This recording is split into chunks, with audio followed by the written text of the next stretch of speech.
magandang araw po sa ating lahat. Ito po yung order ni Kuya Francis Navarez ng Bluff Construction and Supplies ng Tangkub City. Ayan, 36 inches po ito na RCPC pipe culvert. Ayan, so dito yung ano natin, ito top ring yan. Ayan, yung makikita niyo top ring. Tapos ito yung shoes niya. Tapos mayroong lock ring dito. Ayan, lock ring dalawang lock ring. Ito yung outer niya, no? Dalawa ang outer. Kikita niyo dalawa ang outer. Tapos inner, ayan. Ang inner tatlo. Sa dalawa tatlo. Ayan, so thank you so much sa kay Kuya Francis Navarez ng Bluff Construction and Supplies ng Tangkub City.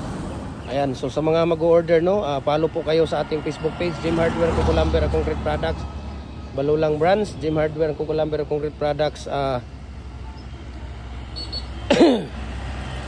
Kanituan Branch, Tripoli Anepo Cucumber, at saka yung ating personal Facebook account, Felix Tan Pagikan Jr., at saka yung ating Instagram, Felix_Pagikan 2000, saka sa ating YouTube channel, Jim Hardware Cucumber Concrete Products, para updated po kayo sa ating mga video. Ayan, maraming salamat and God bless po sa ating lahat. Ayan, okay, so we can ship nationwide, walang problema. Yes, ano po yung atin?